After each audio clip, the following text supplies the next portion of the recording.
पहुंच के लिए त्रिकोणात्मक संघर्ष। इस संदर्भ पे बात करने से पहले एक मैप आपको दिखाई दे रहा होगा जिसमें मैं आपको ये क्लियर करूँगा कि कन्नौज कहाँ है, ये त्रिपक्षीय संघर्ष क्या है और वो तीन पक्ष कौन कौन से हैं। जैसा कि आपको मैप में दिख रहा होगा कि उत्तर प्रदेश के पास कन्नौज जो डिस्ट्रिक्ट है वहाँ पर आपको ब्लैक कलर से पॉइंट किया गया है, कन्नौज दिखाई दे रहा होगा। कन्नौज की पूर्व दिशा में बंगाल डायनेस्टी जिसके शासक पाल हैं, वहीं कन्नौज की पश्चिम दिशा में राजस्थान के पास ये गुर्जर प्रतिहार डायनेस्टी का शासन चल रहा है। वहीं दक्षिण भारत में आप मान्यखेड़ के पास देख पाएंगे कि राष्ट्रकूट डायनेस्टी का शासन है। ये आपस में कन्नौज के लिए क्यों लड़े, कन्नौज के लिए संघर्ष का कारण क्या है, इसका थोड़ा सा विवरण मैप में दे रखे हैं, आप उसे पढ़ लीजिएगा। अब हम सीधे अपने मुद्दे पर आते हैं कि कन्नौज का संघर्ष क्या, कब, कैसे और क्या हुआ, इसके क्या घटनाक्रम रहे। तो जैसा कि आप जानते हैं कि हर्षवर्धन के शासनकाल में कन्नौज का जो रुतबा था वो काफ़ी ज़्यादा बढ़ चुका था। जैसा पाटलिपुत्र का रुतबा था प्राचीन समय में, कन्नौज का रुतबा अब वैसा ही हो चुका था और पाटलिपुत्र ने वो रुतबा गंवा दिया था। किंतु हर्षवर्धन की मृत्यु के बाद इस संदर्भ में काफ़ी ज़्यादा परिवर्तन देखने को मिलता है। ऐसा क्यों? क्योंकि इस समय कन्नौज पे आयु डायनेस्टी के कमज़ोर शासकों का शासन चल रहा था और वहीं दूसरी तरफ पूर्व, पश्चिम और दक्षिण दिशा में तीन राजवंश शक्तिशाली उभर रहे थे।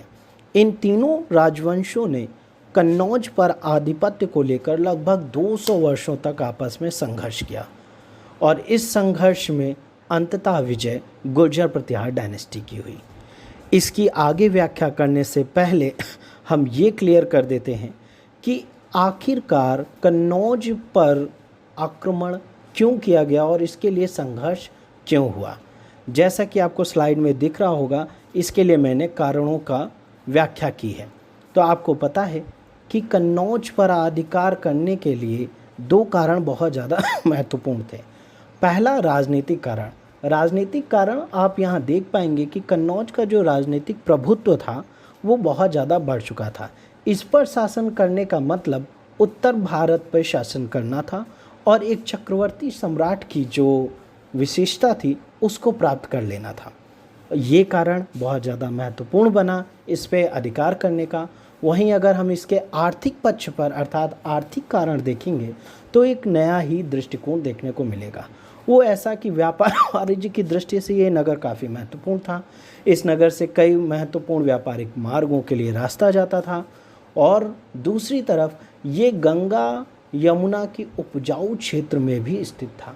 ये वो महत्वपूर्ण कारण बने जिसके लिए कारण कन्नौज के लिए संघर्ष हुआ इन तीन महाशक्तियों में। तो इन तीन महाशक्तियों का कन्नौज पे जो अधिकार करने की प्रक्रिया है वो आप अपनी सुविधा के अनुसार इसे 6 चरणों में विभक्त कर सकते हैं।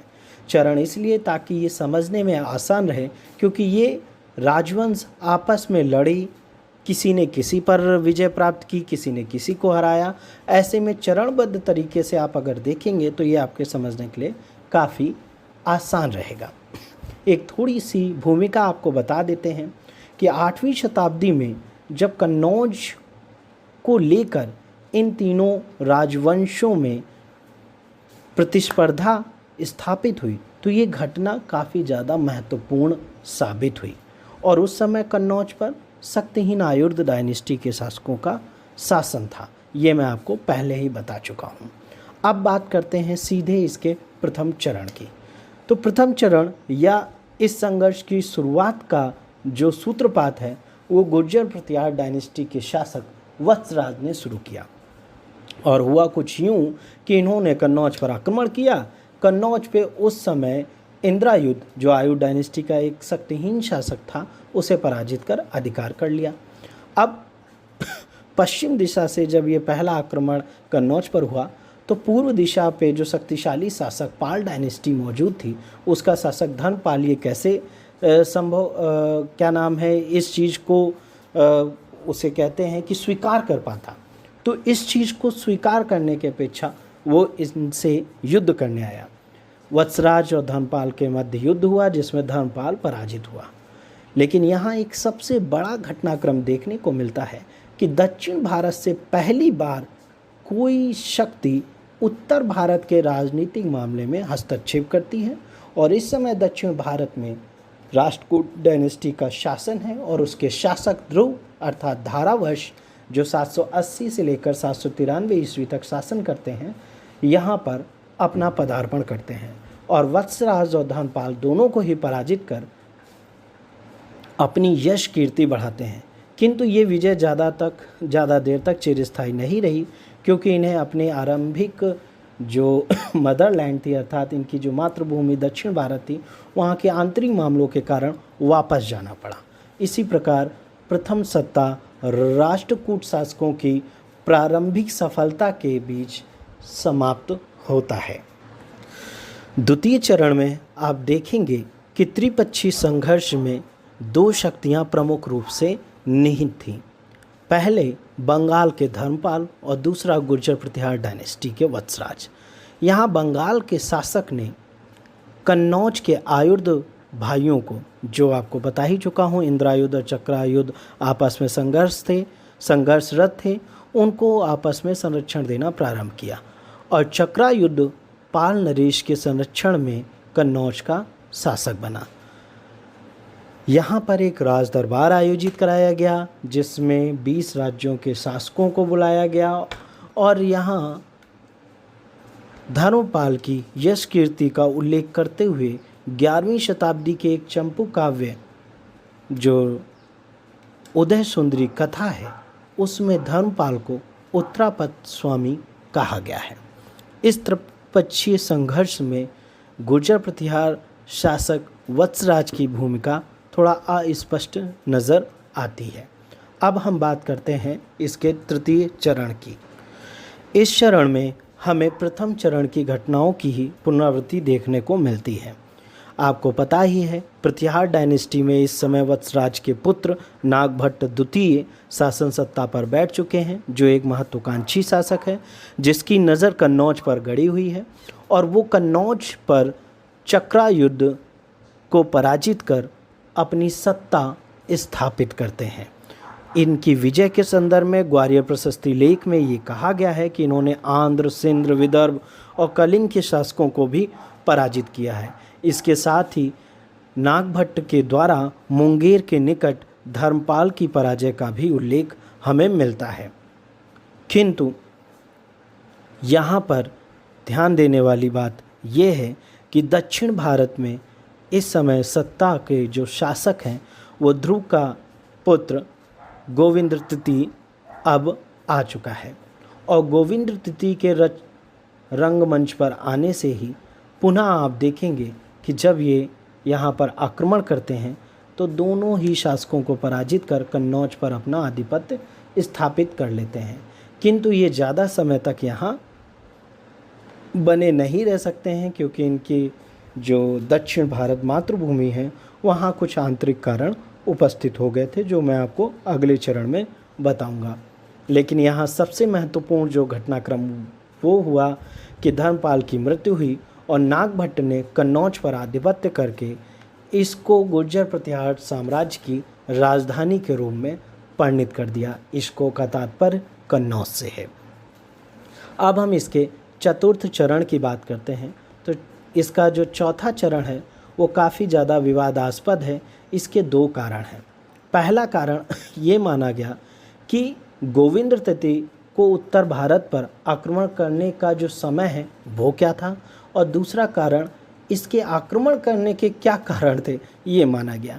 तो इस संदर्भ में हमें राष्ट्रकूट डायनेस्टी के जो अभिलेख हैं उनसे काफ़ी महत्वपूर्ण जानकारी प्राप्त होती है। उन्हीं अभिलेखों में वाणी, राधनपुर अभिलेख, अमोघ वर्ष द्वारा जारी किया गया संजन ताम्रपत्र अभिलेख काफ़ी ज़्यादा हमें जानकारी उपलब्ध कराते हैं। हमें यहाँ देखने को मिलता है कि गोविंद तृतीय के भाई स्तंभ ने 12 शासकों का संघ बनाकर दक्षिण भारत में विद्रोह कर दिया था, किंतु गोविंद तृतीय ने इस विद्रोह का सफलतापूर्वक दमन किया और गोविंद तृतीय के समय राष्ट्रकूट डायनेस्टी का साम्राज्य हिमालय से लेकर कन्याकुमारी तक फैल गया था, ऐसा इनके अभिलेखों में उल्लेख मिलता है। कवि की अतिशयोक्तिपन यहाँ तक बढ़ गया कि ये कहा गया कि जो गोविंद तृतीय के घोड़े थे वो बिना किसी शासक के क्षेत्र में जाए हुए ही कन्याकुमारी से हिमालय तक फर्राटे की दौड़ भर सकते थे। वैसे कवि कुछ भी कह सकता है, उस पर ज़्यादा ध्यान ना दें, हम आगे बात करते हैं।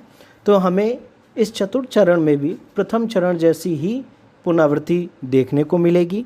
जिस प्रकार ध्रुव जीत कर वापस दक्षिण भारत चले गए, उसी प्रकार गोविंद तृतीय भी अधिक समय तक यहाँ पर रुक ना सके। अब हम बात करते हैं इसके पाँचवें चरण की। पाँचवें चरण में आप देखेंगे कि पाल शासक धर्मपाल का पुत्र देवपाल अब सत्ता पर विराजमान हो चुका था। वहीं गुर्जर प्रतिहार डायनेस्टी के जो शासक एक कमज़ोर था जिसका नाम रामभद्र था और जो 833 से 836 ईस्वी 3 वर्षों के अल्प समय के लिए शासक बना रहा। वहीं दूसरी ओर राष्ट्रकूट डायनेस्टी के जो शासक थे वो अमोघवर्ष थे, जो एक बालक था अर्थात अल्पवयस्क था। तो इससे आप समझ सकते हैं कि इस समय पाल डायनेस्टी के शासक देवपाल का पलड़ा भारी रहा। अब हम छठवें चरण की बात करते हैं। छठवें चरण में आप देखेंगे जो इसका अंतिम पड़ाव भी है, इसमें गुर्जर प्रतिहार डायनेस्टी के आखिरी विजय प्राप्त कर लेते हैं। गुर्जर प्रतिहार डायनेस्टी के इस समय शासक पराक्रमी मिहिर भोज के हाथों में है। वहीं ये कन्नौज और कलिंजर को जीतकर अपने राज्य में मिला लेते हैं। पाल डायनेस्टी के शासक देवपाल और राष्ट्रकूट डायनेस्टी के शासक कृष्ण द्वितीय द्वारा इन्हें जरूर पराजय का सामना करना पड़ता है, किंतु जब परिस्थितियां इनके अनुकूल हो जाती हैं तो ये इसका समुचित उत्तर देते हैं। इसी संदर्भ में आप अरब इतिहासकार सुलेमान का वक्तव्य देखेंगे, जहां ये मिहिर भोज को अरबों का शत्रु और इस्लाम का विरोधी बताते नहीं थकते। अब हम बात करेंगे इस पूरे युद्ध का अर्थात परिणाम क्या हुआ या निष्कर्ष क्या हुआ। तो जैसा कि आप देख पाएंगे कि 200 वर्षों में इन तीनों राजवंशों ने विभिन्न पीढ़ियों ने आपस में लड़ करके इस कन्नौज के लिए जो जहमत उठाई, अंततः उस कन्नौज पे अधिक समय तक कोई भी शासन नहीं कर पाया और भारत तुर्कों के आक्रमण की आंधी में कहीं बह गया और तुर्कों ने यहाँ पर राजसत्ता स्थापित कर ली। इसी के साथ इस शीर्षक का समाप्ति होती है। धन्यवाद।